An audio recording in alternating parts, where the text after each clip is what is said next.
Hello friends, आप सभी ने पटवारी भर्ती विज्ञापन 2022 देख लिए होंगे। तो कुछ छात्रों के सामान्य प्रश्न थे, आइए उसके बारे में बातचीत कर लेते हैं। तो आप सभी ने कुल कितने पद हैं इसके बारे में देख चुके हैं कि कुल 301 पद हैं, जिसके अंतर्गत केवल 24 जिलों के लिए निर्धारित किया गया है। ठीक है, शेष 4 जिलों को छोड़कर 24 जिलों में 301 पद पटवारी भर्ती परीक्षा 2022 के लिए विज्ञापन जारी हुआ है। ठीक है, विज्ञापन जारी हुआ है। योग्यता क्या है? तो योग्यता में है आपका 12वीं पास होना चाहिए। 12वीं पास के साथ ही कंप्यूटर का या तो आपके पास डिग्री होना चाहिए या डिप्लोमा होना चाहिए। तो इसमें क्या क्या आएगा आपका? एक तो कोपा आएगा, ITI COPA, DCA, PGDCA, CS computer science और इंजीनियरिंग वाले कंप्यूटर। ठीक है, तो ये सभी आपके कंप्यूटर डिग्री के अंतर्गत आते हैं। तो पहला क्या है? 12वीं पास होना चाहिए। दूसरा कंप्यूटर का डिग्री या डिप्लोमा होना चाहिए। यह हो गए आपके योग्यता के बारे में। तीसरा है आयु सीमा। आयु सीमा के अंतर्गत 18 वर्ष से 40 वर्ष। तो 18 वर्ष 12वीं पास हो जाते हैं छात्र, तो 18 वर्ष से 40 वर्ष और स्थानीय होना चाहिए, अर्थात हमारे छत्तीसगढ़ के ही मूल निवासी छात्र होंगे। जिस जिले के लिए 301 पद के लिए विज्ञापन जारी हुआ है, उसी जिले के छात्र वहां योग्य रखते हैं। ठीक है, मान लीजिए बिलासपुर में 0 पद, तो बिलासपुर जिले के छात्र अन्य जिलों के लिए योग्य नहीं है। जिस जिले के लिए यह विज्ञापन जारी हुआ है, उस जिले के ही छात्र वहां योग्य हैं। जैसे जांजगीर चांपा, तो जो छात्र जांजगीर चांपा के होंगे उनके लिए जांजगीर चांपा में जितने पद पुरुष महिला ST SC के लिए जो स्वीकृत हुआ है, वहां के छात्र ही उसके लिए योग्य हैं। जो जारी हुआ है 28 जिलों के आधार पर हुआ है। ठीक है, तो जांजगीर चांपा के अंतर्गत सबकी जो जिला बनने वाला है, वे छात्र भी इसमें शामिल रहेंगे। ठीक है, ये आप समझ गए कि जिस जिले के लिए निकला हुआ है उस जिले के छात्र वहां से योग्यता रखते हैं। तो तीसरा बिंदु हो गया आयु सीमा के बारे में।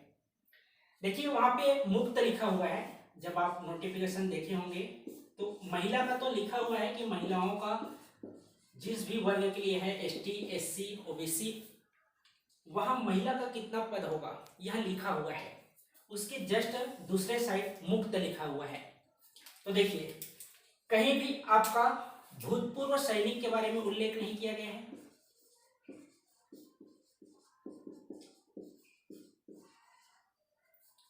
विकलांग के बारे में उल्लेख नहीं किया गया है। साथ ही पुरुष वर्ग के बारे में उल्लेख नहीं किया गया है।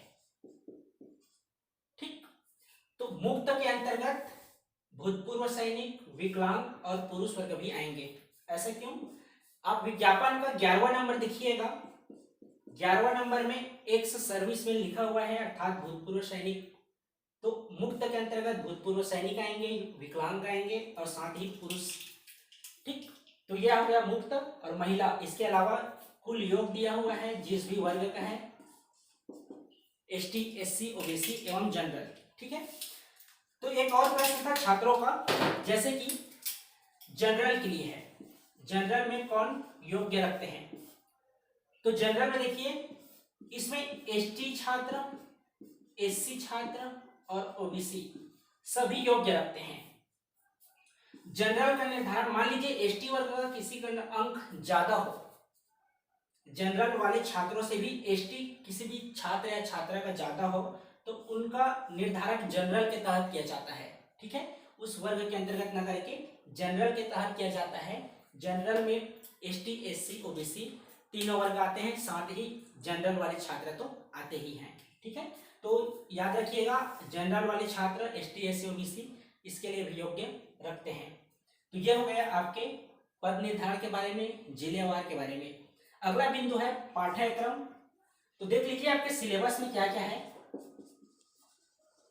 ठीक है। कुल आपके 150 प्रश्न आते हैं, 150 अंक के 150 प्रश्न।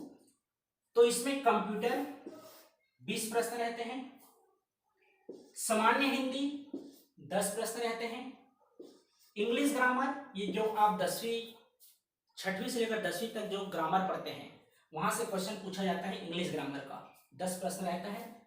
इसी में देखिए चौथा गणित 30 प्रश्न पूछे जाते हैं।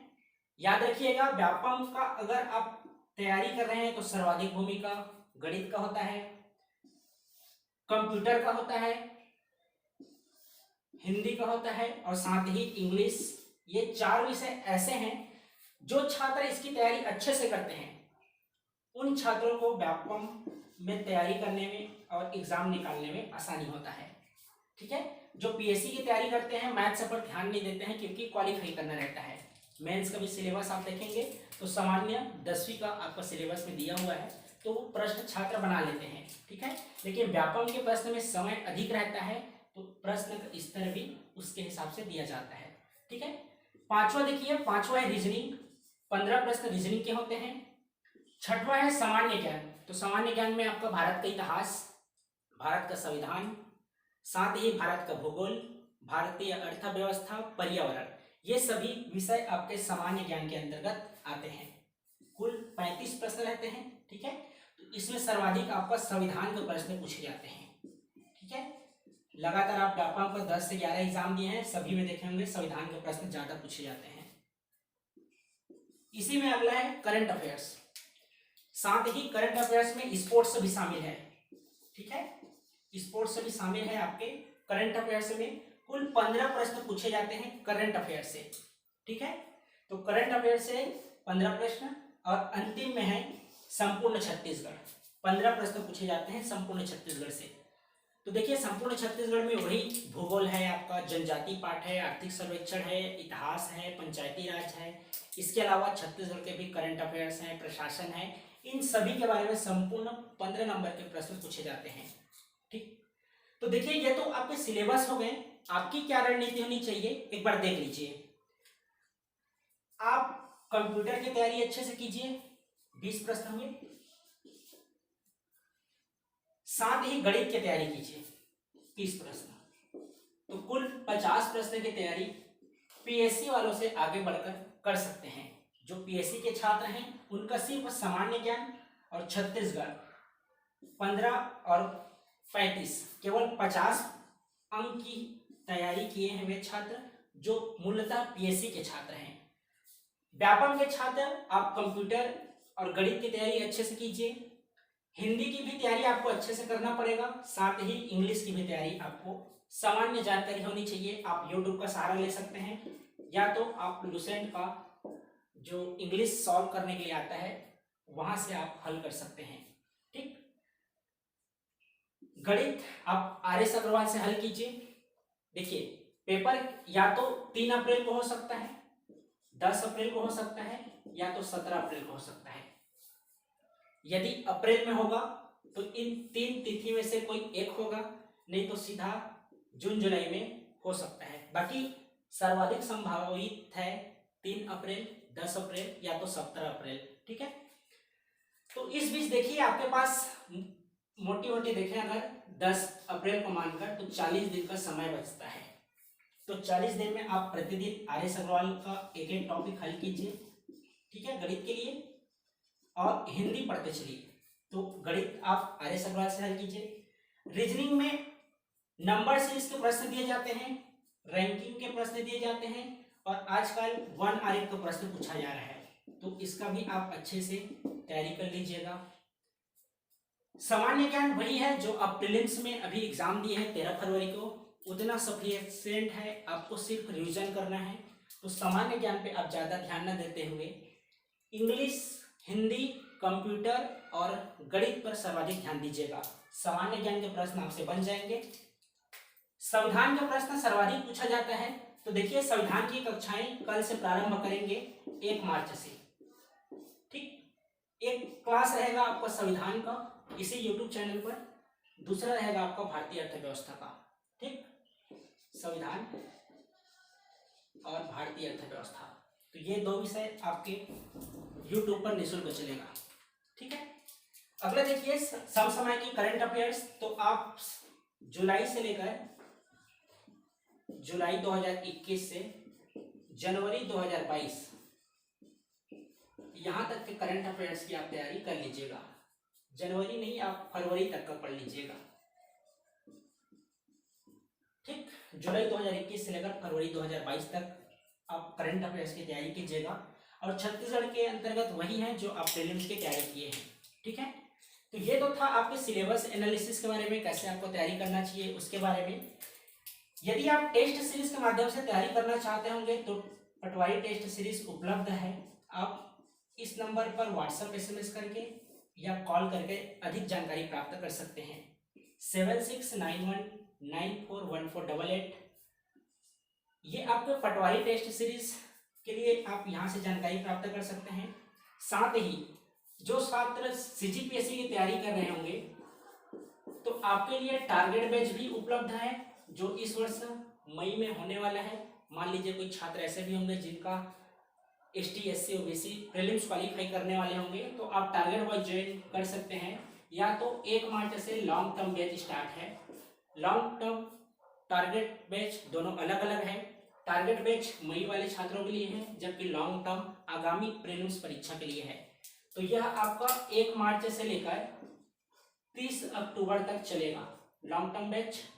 इसमें आपके अल्टरनेट टेस्ट होंगे, तो 1 मार्च से लेकर 30 अक्टूबर तक चलेगा। इसके बारे में भी आप अधिक जानकारी इस नंबर पर प्राप्त कर सकते हैं। ठीक है, देखिए पिछला जो पटवारी एग्जाम हुआ था उसका प्रश्न पत्र आपको टेलीग्राम चैनल पर मिल जाएगा। टेलीग्राम चैनल का लिंक आपको डिस्क्रिप्शन में मिल जाएगा, आप वहां से ज्वाइन कर लीजिएगा और पिछले वर्ष का प्रश्न पत्र के आधार पर आप अपना तैयारी कर सकते हैं। साथ ही आप टेस्ट सीरीज के माध्यम से भी अपनी तैयारी को अच्छे से कर सकते हैं, अपनी तैयारी का आकलन कर सकते हैं। इसके पहले हम मंडी निरीक्षक, सहायक संपरीक्षक और अभी वर्तमान में जो एग्जाम हुआ था खाद्य निरीक्षक, इन सभी में व्यापक का टेस्ट सीरीज चलाए थे, वहां से प्रश्न पूछे भी गए हैं। तो आप अधिक जानकारी के लिए इस नंबर पर कॉन्टेक्ट कीजिएगा। तो ये था आपके पटवारी चयन परीक्षा 2022 के बारे में संपूर्ण जानकारी, योग्यता, सिलेबस, इसके अलावा कौन से विषय के लिए कितना ध्यान देना चाहिए, कौन सर्वाधिक उपयोगी है, इन सभी के बारे में आप सभी से साझा किया जा रहा है। देखिए कल से हम संविधान और भारतीय अर्थव्यवस्था की कक्षाएं प्रारंभ करने वाले हैं। मान लीजिए इसके अलावा आपको कोई दूसरा विषय पढ़ना चाहते होंगे तो कमेंट सेक्शन में पूछ सकते हैं या बता सकते हैं। इसके अलावा भी आपको कोई प्रश्न होंगे तो कमेंट सेक्शन में जरूर पूछिएगा, आपको रिप्लाई दिया जाएगा। ठीक है, तो वीडियो को लाइक कीजिएगा। यदि आप मेरे इस चैनल में नए होंगे तो चैनल को सब्सक्राइब कर दीजिएगा और अपने दोस्तों के बीच अधिक से अधिक शेयर कर दीजिएगा। तो चलिए फिर मिलते हैं कल से निःशुल्क संविधान एवं भारतीय अर्थव्यवस्था की कक्षा में, और जिनको टेस्ट सीरीज चाहिए होगा आप ले सकते हैं। धन्यवाद।